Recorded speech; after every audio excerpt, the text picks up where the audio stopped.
Welcome to Study Loop. Given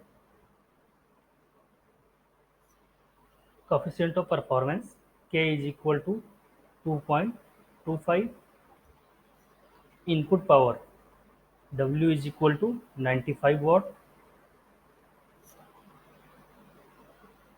compartment temperature Tc is equal to 5 degree centigrade, and temperature of 1 liter bottle, which is equal to 31 degree centigrade.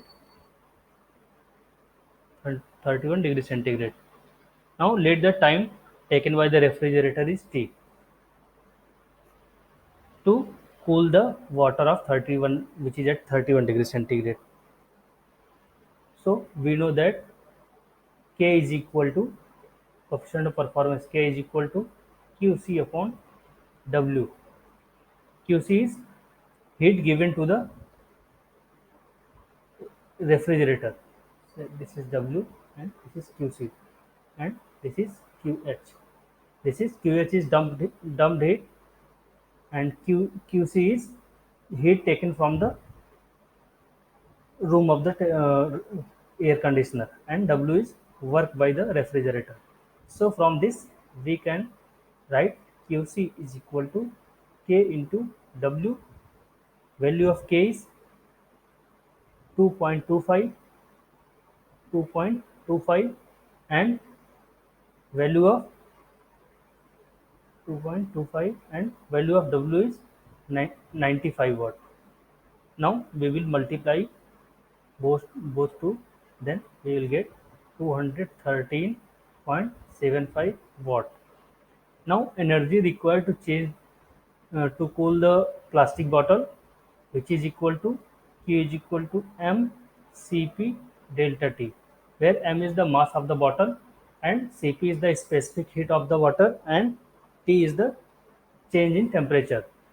So here 12 into density of water is 10 to the power minus 10 to the power 3, so it will give 12, and value of Cp is 4 4190, and delta T is 31 minus 5, which will give 12 into 26 into 4190 joule per kg,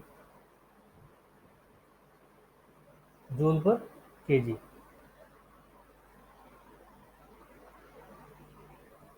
which we can write 130.7280 joule. So time taken by the refrigerator to cool this water, T is equal to Q upon QC. Q is 130.7280 and QC is 213.75, which is equal to 6115.92 second. Now we will convert this into minute. So T is equal to 6115.92 divided by 60. Now it is converted into minute. So we can write T is equal to 101.93 minute. So this is the required time to change the temperature of water to 5 degree centigrade.